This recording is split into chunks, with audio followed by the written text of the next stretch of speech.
So in this segment, we're going to be talking about an issue with meat exports again, and talking about how it impacts a specific business. We did very briefly talk about this in a previous video when we talked about the new steps that are needed to export. Well, I say new, but the third country rules to export meat to the EU, which are incredibly daunting, the vast majority of them anyways. And so we're going to be looking at this story here. I'm not familiar with this brand. This is not stuff that I eat. So if anyone has actually heard of this brand, let me know if they're actually any good and if people should actually eat them. But yeah, so this is an important story because this company here, Helen Brownings, have switched from British pork to Danish pork, and that's obviously going to impact the British pork industry, considering that if they're supplying major supermarkets, they would need a lot of pork to supply their markets. So if we look here, the UK food company whose product appear on the shelves on the country's largest supermarkets has decided to stop using British pork in its sausages because of the Brexit complications of moving meat across borders. Because like people have spoken about before, you have things like just-in-time supply chains and meats that can be taken from one country raw to another country to be processed. Obviously, you can't do that now. Well, the UK can't do that now because of Brexit. So after two disastrous attempts since January to send British pork to Germany, where it is made into 75 tons of organic sausage annually, and you got to think that these sausages here, because they're organic, the pork costs more because organic pigs, are more valuable. In that sense, the ones that are brought up on certain types of food, they'll be more expensive. So you got to take that into account as well. After we've mentioned the disastrous attempts, the firm behind Helen Brownings Organic says it's been forced to drop its support for UK farmers and switch to Danish suppliers. Obviously, Denmark is closer to Germany geographically, so this trade-off makes a lot of sense. The only thing she really loses is the made in Britain British pork kind of label, which I assume some people like. So the cost, the complexity, and the sheer time it takes to manage an export is just not worth it, said Vicky Nicholas, the firm's managing director. So supplies of beef and pork products to some of Britain's biggest retailers. This is Helen's Organic, which is named after a Wiltshire farmer. So supplies to some of Britain's largest retailers, including Sainsbury's, Ocado, and Bell and Cole, and is about to launch at Tesco. So you can see they're supplying some big. Sainsbury's are a huge supermarket, and they are going to start at Tesco's. And obviously, if you have supply issues, it does cause problems with these supermarkets, and they may not want to stock your products as much if you can't supply them with the goods that are agreed. So it makes sense for her and this business to make the change. So the news will come as a further blow to British pig farmers, who have warned the government about the unprecedented challenges that this is something we've spoken about before. In a previous video, the industry is facing because of the problems exporting pigs and pork to the EU and Northern Ireland since Brexit. The latest government statistics show that UK food exports to the EU have decreased by at least 45% since the 1st of January. People blame this on COVID, but I think in the long term, give it about 2 or 3 years, people realise how bad it is. Many smaller producers have been shut out of sending produce to the EU since Brexit, according to the Food and Drink Federation, which has analysed the figures from HMRC. So the reason small producers have been shut out is because the customs checks are very expensive. Doing the customs and the vet checks is very expensive, and so what that means is you can't afford those upfront costs, and so you cannot export. And if your main market is an export market, in the sense of you sell more internationally rather than domestically, it can cause you problems. Beef exports decreased by 92% in January, down from 40 million in the same month to 3 million. So you can see how big the impact is. And it's not, people make the argument that it's down to COVID. You do not get a 92% drop, like that because of one reason. It is mainly going to be down to Brexit because of the extra costs involved and the fact that British exporters are not reliable now. Meat exporters are not reliable. So if you're a company within the EU that buys pork, are you going to buy from the UK, which is now more expensive than it was before and less reliable, or are you going to look for an EU supplier with the other, potential 26 countries you have on offer? It's not hard to figure out why this is happening. A Guardian analysis of Information from the Department of Environment and so DEFRA shows that since meat exports require a 26-step process, which is fraught with bureaucracy and generates a amount of paperwork. Also, the fact that if you do groupage where you send loads of stuff, from different companies in a lorry, if one of those things has the wrong paperwork or has any issues, the whole thing can get sent back. And so that also increases the costs as well.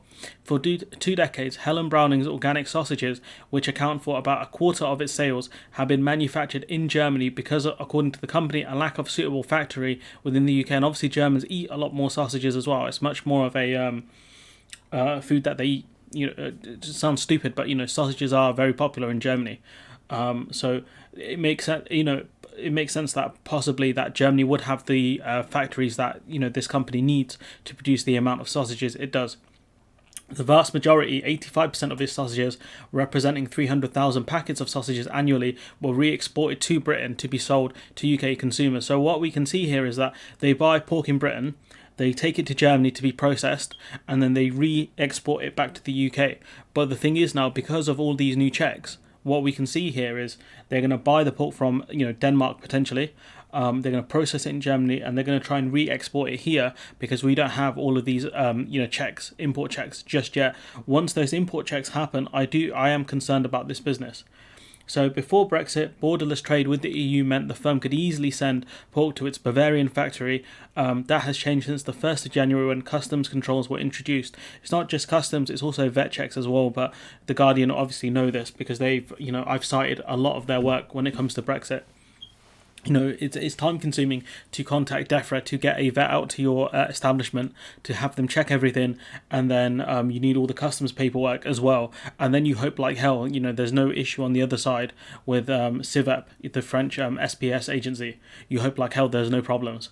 Both shipments of meat to the company sent to the EU since were held up at French customs for several days, which is problematic for perishable goods such as meat, because you got to think that they're taking fresh meat and it will be processed, which will give it a longer shelf life, but until it's processed, it's still fresh meat and can die very quickly. In addition, each load cost the firm £3,500 more to send than in Denmark, so that's £3,500 due to customs and vet checks. Getting a customs agent, all this stuff, which is hella expensive. It adds around 25p to the cost of each £4 pack of sausages, which may not seem a lot, but because the costs are up front, it does add up a lot more. And the fact that, we don't know the margins that this company is selling at anyways, that 25p could be a lot within just a £4 pack of sausages. So, you can see why this company is making this change to their kind of model, their manufacturing model. As a result, the company has decided to source the pork for its sausages in Denmark, but this has already meant the loss of some UK customers who only sell British meat. So if you've got like bespoke shops that only sell British meat because they want to support British farmers, which I've got no issue with that, it does mean that this company here are going to have issues, and it's a lose-lose situation for them. But this has happened due to Brexit. There's no other way around that. It's a huge step to take. We're all about supporting British farmers. It goes against everything that we want to do. It doesn't sit comfortably with us, and this is a company that obviously wants to help British businesses but can't do it because of Brexit. And anyone who denies that, come on, man.